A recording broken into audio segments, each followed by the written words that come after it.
What's up, my dear friends of the world? Paul the Trombonist here from the new studio. We just got this built. Took over a year. I'm real excited to move into here and start producing content for you all. And today we have an exciting video. We are going to review a Lawler trombone, talk about what it is, and go over the little quirks and features about this Lawler trombone. If you're new here, my name's Paul, and I love the trombone, everything about it, the history, everything about it. And we talk about trombone a lot on this channel. We're one of the first trombone channels on the internet. So welcome if you're new, if you've been returning, great to see you back here. Roy Lawler, a custom maker, the Lawler trombones.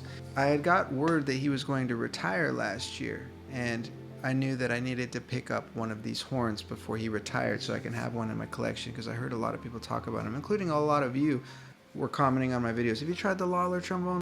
It was always in my mind. Other people I know liked him. So when the opportunity came about, I knew it was my last opportunity to get one. So I got one of the very last ones he ever made. The one that I got is the one that he prides himself on the most. It's his flagship model. It's the one that he believes embodies his work, the best representation of his work. And it is the Model 1. So on this Model 1, this is a yellow brass 8-inch bell, brushed yellow brass finish, and a 500 bore hand slide. It also comes with a 7.5-inch gold brass bell. What's interesting about the Lawler trombones is the bells are interchangeable. There's other bell flares that he made.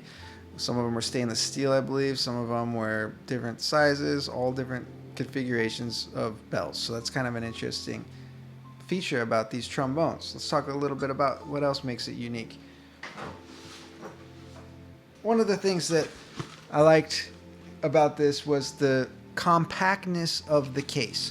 Because the bell comes off, because of the way that flows, this case allows you to fit the two bells and the trombone in a very compact way where it would fit in very small places that trombone cases normally would not fit in. So that is a very cool feature.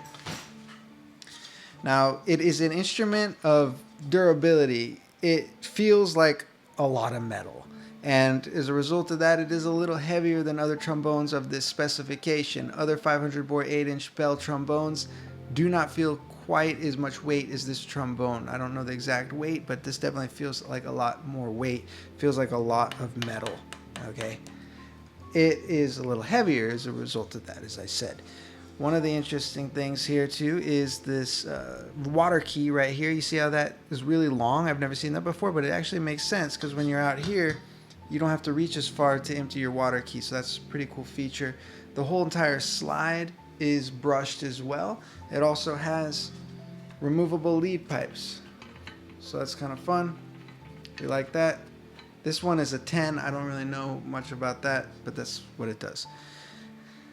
So there's no counterweight to this because the way he designed it is that it doesn't need a counterweight, that the weight should be evenly dispersed between the bell and the trombone. So if you look here, right here, there's a lot more metal here, and this actually makes up for there being a counterweight. The counterweight is essentially soldered into the instrument itself. Okay? So we're going to play a little bit. And I'll play a little bit with the 8-inch bell, and I'll play a little bit with the 7.5-inch gold bell.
So that feels pretty good to me. It feels as if all of the slide positions line up and are in tune.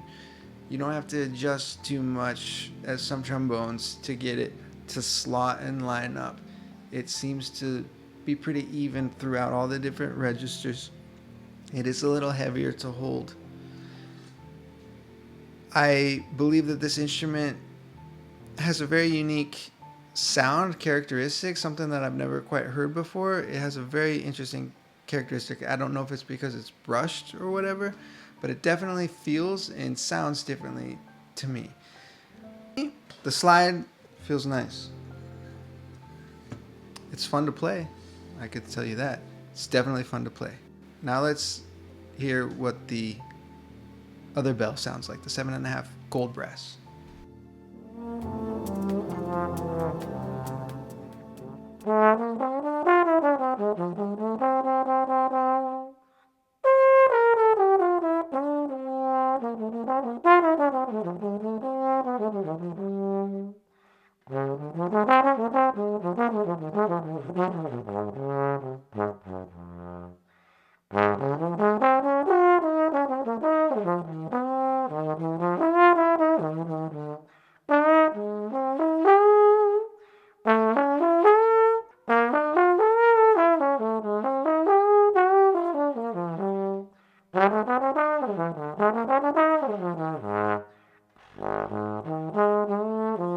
So that felt pretty good to me too. One thing I noticed, since the bell is a little bit lighter, it kind of made the balance a little bit different. When I was playing the 8-inch bell, I noticed that the balance of the weight, how it was dispersed, felt a little more controlled to me. Where when I was on the lighter bell, I felt that the balance was a little bit different. It felt more comfortable with the 8-inch bell. Just a personal taste I have. Which sound did you like better? What bell did you like, bell 1 or bell 2? And I often get asked like about playing different trombones and everything, and some people have different thoughts on these. Some people think that, oh, you shouldn't play a bunch of different trombones, just play one trombone and everything. And what's really interesting, because I collect trombones, I like to preserve the history of the trombones. I like to talk about the trombones. So the history of the manufacturing and the whole entire lineage of the trombone making is preserved, so I can make these videos and play them and talk about them. And one of the things that I realized about playing different trombones, because now at this point there's maybe over like 20 in my collection, one thing I noticed is that every single trombone teaches you 1 or 2 different ways of playing that another trombone did not teach you. So every single instrument has its own strengths that it gives you. Maybe one trombone allows you to play a better low range. Another trombone has a higher range that lets you play better. Maybe another one has a different tonal quality. One makes you do lip slurs easier, etc. And what I discovered is when you play the different trombones, you can translate those abilities to other trombones, and it unlocks a situation where you can actually translate that. So what I discovered in my own life is that the more trombones that I play, it actually allows me to become a better trombone player on all the different trombones that I play, and just in general, because it teaches you how to play differently. It's a weird thing. I know it's weird. It's weird. Okay. So this is the Lawler trombone. It is cool. I dig it. I like the way it looks. I like the way it sounds. I will say, if you're somebody that has issues with holding a trombone, it is a little heavier on the side. It's a little heavier to play. There are other instruments that are much lighter to play. But with it comes a nice, I believe, dark, fat, fun sound with a very unique characteristic. And I believe it's fun to play. So let me know what you think in the comments. If you're new here, welcome. If you've been returning, great to see you. If you love the trombone like I do, don't forget to hit subscribe to share our love with the trombone with the rest of the world, to keep trombone alive. This is Paul the Trombonist, and you take care. Bye-bye.